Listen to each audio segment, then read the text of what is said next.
The Lumina Grand Hotel's Crystal Gala shimmered with 500 guests, their chatter blending with the chandelier's radiant glow. Nora Sterling, elegant in a sapphire gown, stood discussing neural therapy funding with a hospital director when her 11-year-old daughter, Lila, wheeled across the gleaming oak floor. Lila's hand stretched toward the janitor mopping nearby. "Will you dance with me?" she asked, her voice cutting through the ballroom's refined murmur. The room stilled, Nora's breath catching as she braced for what would unfold. Jasper Kane, 42, moved like a ghost through his days, his rough hands etched with stories of toil and loss. By night, he cleaned the Lumina's floors, the elite's festivities a sharp contrast to his muted sorrow. Years ago, he'd been a dance therapist, guiding others through rhythm and healing, until a car crash claimed his son, Eli, leaving Jasper to navigate life's edges with routine, work, sleep, repeat. Tonight, the jazz quartet's notes stirred memories of Eli's laughter, his small feet stumbling through dances Jasper once taught him. Lila had observed Jasper for nearly 30 minutes, her keen eyes noting how his motions aligned with the music's pulse, a subtle grace he didn't realize he still held. Living with cerebral palsy, Lila saw the world through a body that often resisted her will, yet she sensed in Jasper a quiet understanding of fragility, free of judgment. Her mother's words lingered. "They stare, Lila, but they don't see you." Jasper didn't stare. He was simply there, grounded, real. Nora, mid-conversation about research grants, glimpsed Lila's wheelchair gliding toward the service corner. Her instinct, sharpened by 3 years of protecting Lila, urged her to step in. But Lila's expression, bold, alight with a spark Nora hadn't seen since the diagnosis, stopped her. "Will you dance with me?" Lila's voice echoed, halting the room. Waiters paused, champagne glasses catching the light like frozen stars. The quartet's melody hovered, waiting. Jasper met Lila's gaze, his eyes reflecting not pity but a shared understanding. "I'm out of practice," he said, his voice soft but clear, reaching the nearest guests. Lila's grin was fearless. "Me too. We'll make it work." Nora's fingers tightened around her glass, her training as a protector clashing with the sight of Lila's unguarded joy. She stayed still. Jasper set his mop aside with deliberate care, his work boots silent on the wood. He extended his hand, a quiet promise. "My honor," he said. Their dance wasn't a polished waltz, but something deeper, more honest. Jasper held Lila's hands, moving to her rhythm, letting her guide. Lila closed her eyes, the music flowing through her. Their movements, raw, unscripted, defied the gala's pristine elegance. Jasper's old skills emerged, not in choreography, but in a shared language of trust and motion. Nora watched, her chest tight. She'd spent years orchestrating Lila's safety, but here, Lila was no patient. She was vibrant, fully herself. The crowd's gazes softened, shifting from sympathy to quiet wonder. The dance ended, but its resonance lingered in the room's hush. Dawn broke, gray and heavy, dimming the gala's glow. Jasper Kane arrived early at the Lumina Grand Hotel, sweeping the service halls, Lila's radiant smile lingering in his thoughts. His supervisor, clutching a clipboard, interrupted. "Jasper, conference room C. Someone's waiting." Nora Sterling sat there, her presence both commanding and brittle, like tempered glass. As head of Sterling Biotech, a leader in pediatric gene therapy, her name carried weight. "Thank you for last night," she said. "Lila's still talking about it." Jasper stood, hands clasped. "No thanks needed. She's a bright kid." Nora slid a leather folder across the table, embossed with her family crest. "I researched you, Mr. Kane. Dance therapy degree, top graduate, until tragedy struck." She paused. "Lila needs someone who gets movement and heart. I'm offering a private contract to work with her." The sum inside could clear Jasper's debts, fix his car, rebuild his life. He shook his head. That dance wasn't for sale. Money changes it. Nora's poise wavered. Lila's had specialists, programs. None matched those 5 minutes with you. Jasper's voice stayed firm. Because I didn't try to fix her. I just saw her. The words struck Nora, exposing a truth she'd sidestepped. She'd built an empire to save Lila, but had she overlooked her daughter's spirit? Jasper handed her a worn card. Harbor Community Hub, Dance for All, Tuesdays and Thursdays, 6 p.m. No contracts, no fees, he said. Just kids being kids. Nora eyed the card, its address in a gritty Portland neighborhood she knew only from charity reports. Security liability, she started. Those matter, Jasper interjected softly. But so does Lila's chance to try. Outside, Lila eavesdropped from her wheelchair, there for a catering meeting but drawn to the talk of her future. That night, in their penthouse, she studied the card. Hacking her tablet's restrictions, she researched the hub, a simple brick building where lives were raw, real. She craved that, not another clinical therapy session.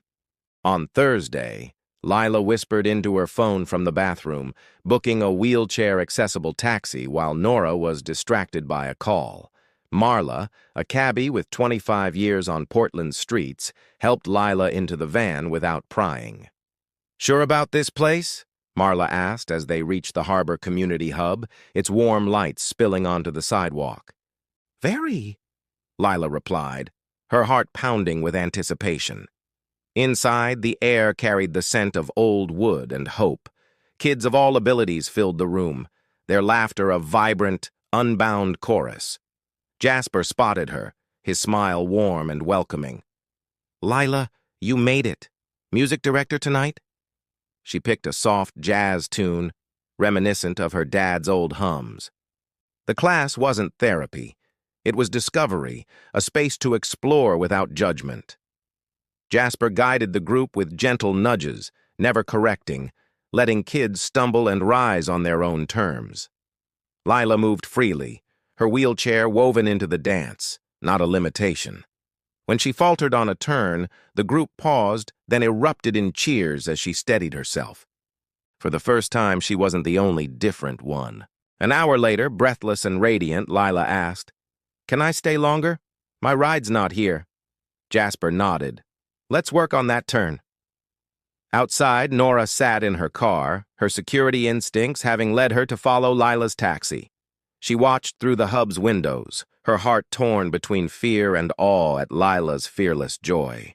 The sight of her daughter, moving, laughing, belonging, challenged every protective reflex Nora had honed. She gripped the steering wheel, wondering if she could let go just enough to let Lila soar. Nora followed Lila's taxi, intending to intervene, but through the hub's windows, she saw Lila's unguarded laugh, a joy untouched by years of therapy. Her call with Berlin investors dropped mid-sentence as she watched her daughter move with a freedom no specialist had unlocked. 3 weeks later, a grainy video of Jasper and Lila's gala dance exploded online. Humanity in unexpected places. 2 million views in 48 hours. News outlets spun it as heartwarming or controversial, unearthing Jasper's past, his dance therapy degree, his son Eli's death, his retreat to janitorial work. Reporters hounded the hub, the Lumina, his apartment. Jasper offered only polite deflections. At Sterling Biotech, the board convened in crisis. "The optics are disastrous," Chairwoman Evelyn Grant declared. "Sterling tied to a janitor? It undermines our credibility."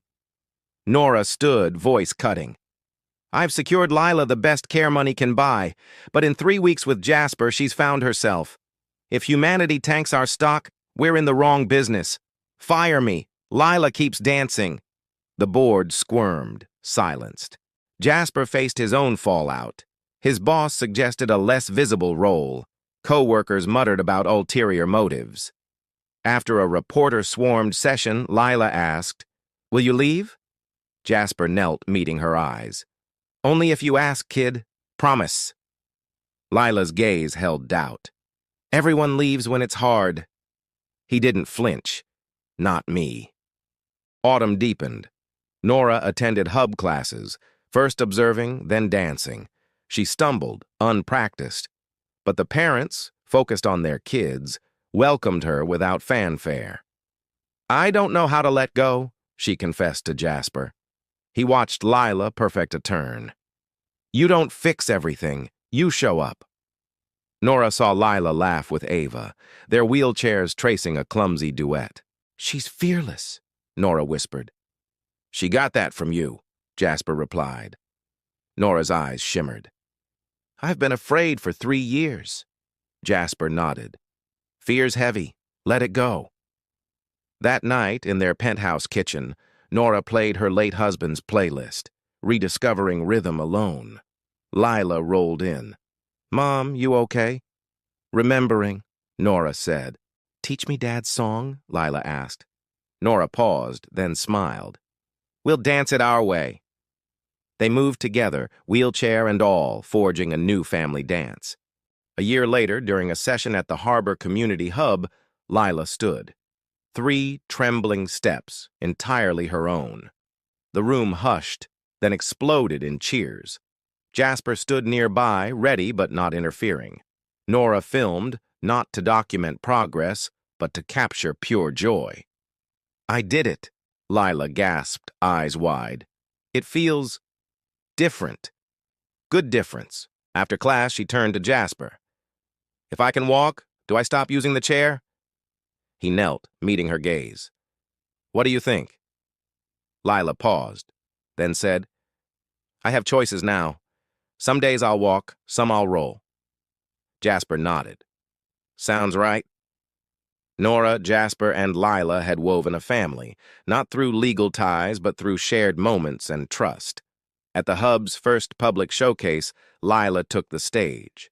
Kindness isn't magic, she said, her voice clear. It's choosing to see someone. The crowd, nurses, teachers, families from Portland and beyond, roared with applause. Afterward, on the Hub's rooftop under a starlit sky, Nora handed Jasper a key. Our home, she said softly. Yours too, if you want. His throat tightened, but he nodded. Let's build it together. Their hands clasped, a silent vow beneath the constellations. The journey hadn't been simple. Lila's steps were a triumph, born from months of grit at the Hub, where kids of all abilities danced without judgment. Jasper's steady presence, his refusal to fix but willingness to listen, had anchored her. Nora, once ruled by fear and control, had learned to loosen her grip, dancing alongside Lila and other parents, stumbling but laughing. The viral gala video, now at 5 million views, had brought scrutiny. Reporters still circled, but the trio shielded their bond. Sterling Biotech's board had softened, Nora's fierce defense of Lila's joy reshaping their priorities. The Hub grew, funded partly by Nora's redirected grants, becoming a haven for more kids like Lila. What struck deepest? Lila's courage, claiming her choices. Jasper's quiet heart, steadfast through loss. Nora's transformation, from fear to freedom. Their story rippled, touching lives in Portland's rainy streets and far beyond. The Hub's classes swelled, filled with kids who rolled, limped, or ran, all finding rhythm together. Nora played her late husband's jazz in their new shared home, where Lila taught Jasper her dad's favorite song. They danced, messy, real, whole.